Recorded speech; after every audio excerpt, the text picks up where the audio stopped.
Assalamualaikum warahmatullahi wabarakatuh. Perkenalkan saya Siti Nurmalatus Salimah. Pada kesempatan kali ini saya akan memamerkan akhir kuliah dari kegiatan PPL saya di SMA Negeri 1 Ungaran yang terintegrasi dengan mata kuliah pemahaman peserta didik dan pembelajarannya. Yang pertama adalah observasi dan profiling siswa yang saya lakukan pada awal bulan November dengan didapatkan hasil sebagai berikut. Di kelas 12 MIPA 5, kelas yang saya ajar, itu kelasnya sangat tenang sekali, interaksi dengan guru itu pasif. Kemudian lebih menyukai komunikasi dalam bentuk tulisan. Didekati terlebih dahulu, baru berani menyampaikan pendapat atau baru mau bertanya. Ketika menjawab, suaranya sangat pelan sekali sehingga guru ketika hanya duduk di depan tidak akan mendengar jawaban dari siswa. Maka RPP yang saya buat agar dapat merubah atau dapat sesuai dengan profil peserta didik adalah sebagai berikut. Yang pertama, untuk model pembelajarannya yaitu model PBL, ada LKPD, PowerPoint, kertas A3 untuk membuat mind map karena siswanya lebih suka menulis. Kemudian papan tulis dan spidol untuk penguatan. Kemudian link RPP dan perangkatnya saya sertakan di link berikut, silahkan teman-teman mengaksesnya. Untuk pelaksanaan pembelajaran, nah ini saya lakukan di siklus 3 saat PPL ya. Pertama saya awali dengan salam pembuka, kemudian pretest, kemudian menyampaikan motivasi. Nah, saat pretest ini yang saya dapatkan, itu saya menggunakan Google Formulir. Nah, itu menurut saya kurang efektif karena setiap nomor soal itu tidak ada waktunya. Jadi memakan waktu lama. Saya memberikan waktu 10 menit, ternyata siswa itu sampai 20 menit itu masih belum selesai. Sehingga waktunya jadi molor, pembelajaran tidak bisa berlangsung sesuai dengan yang direncanakan gara-gara pretestnya terlalu lama. Kemudian saya mencoba untuk memperbaiki di kelas yang sebelah, yaitu kelas 12 MIPA 4. Saya tidak menjadikan penelitian saya. Nah, saya menggunakan Kahoot. Kahoot di sini itu dia karena setiap soal ada jawabannya, maksudnya setiap soal ada waktunya, jadi saya berharap lebih cepat. Namun ternyata juga sama saja. Jadi siswa pas mau pertama kali mau masuk ke aplikasi Kahoot itu terkendala dengan sinyalnya, sehingga susah sekali satu kelas tuh masuk Kahoot semua. Ketika mau ditinggal kan kasihan, nanti jadinya tidak memerdekakan siswa gitu, tidak berpihak pada siswa kalau sampai ada yang tertinggal tidak mengikuti pretest.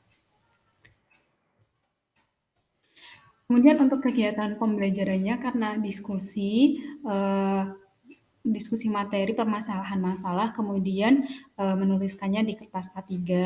Ini ada 7 kelompok, ada 2 kelompok itu anggotanya laki-laki semua. Kemudian ternyata dengan adanya diskusi ini itu mampu meningkatkan keaktifan siswa. Jadi siswa yang sebelumnya tuh ketika diajak interaksi sama guru tuh pasif, namun ketika berdiskusi ini juga dia menjadi kritis dan menjadi aktif menjawab permasalahan yang ada di LKPD. Kemudian mereka juga mampu bekerja sama dengan teman-temannya. Dan ketika memikirkan permasalahan, mereka juga langsung bertanya kepada guru. Jadi sudah berani bertanya kepada guru, tidak perlu ada yang mau ditanyakan, tidak perlu ditanya seperti itu. Kemudian untuk refleksi pembelajaran yang saya lakukan yaitu ternyata untuk satu kali pertemuan, 2 kali 45 menit itu tidak cukup untuk satu siklus ini. Jadi siswa itu baru mengerjakan AKPD itu baru setengahnya, sehingga belum sampai ke mempresentasikan hasil diskusi. Sehingga mind map-nya ini jadi buat tugas di rumah. Dan karena ada kelompok yang anggotanya laki-laki semua, itu membuat mereka tidak mengumpulkan tugas. Jadi ada satu kelompok yang tidak mengumpulkan tugas. Nah itu, jadi ketika pembelajaran itu siswanya aktif. Jadi laki-laki itu aktif dalam berdiskusi itu aktif. Namun ketika pengumpulan tugas tuh tidak ada tugasnya. Jadi, dalam di kelas tuh aktif, terus aktif bertanya juga, tapi, untuk pengumpulan tugasnya tidak ada. Ini, suasana diskusi.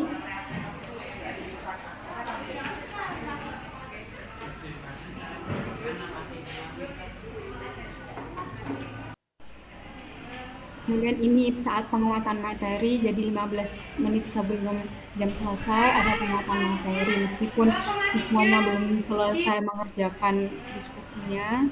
Nah, di sini saya mencoba untuk menguatkan materinya. Ini siswa udah langsung berani bertanya.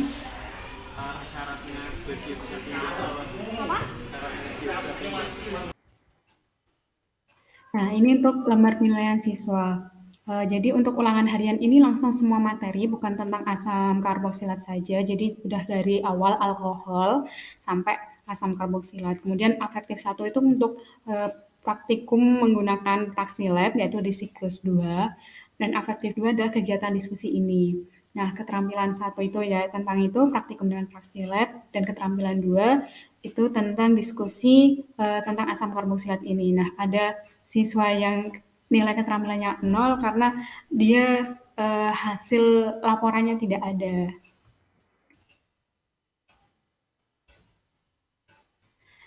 Tips untuk pembelajaran ini, jika kalian menggunakan pembelajaran ini saat pretest atau tes diagnostik, gunakan metode yang tepat.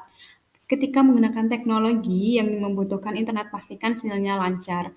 Jangan terlalu merecoki siswa ketika sedang berdiskusi. Biarkan dulu siswa mengumpulkan dan berdiskusi dengan kelompoknya. Karena kalau kita terlalu merecoki, siswa jadi tidak leluasa, tidak bebas dalam menyampaikan pendapatnya. Kemudian buatlah kelompok yang heterogen. Satu kelompok siswa laki-laki semua saat diskusi itu memang aktif. Namun untuk mengerjakan laporannya atau tugas lainnya itu kurang rajin dan akhirnya tidak mengumpulkan. Sehingga buatlah kelompok heterogen, baik itu uh, jenis kelamin maupun kemampuan kognitifnya atau gaya belajarnya. Sekian untuk pameran akhir kuliah saya. Jika ada saran untuk pembelajaran yang saya lakukan, silahkan berikan komentar atau kirim ke email saya. Jika ada pertanyaan juga silahkan berkomentar dan atau kirim ke email saya. Terima kasih. Kurang lebihnya saya mohon maaf. Wassalamualaikum warahmatullahi wabarakatuh.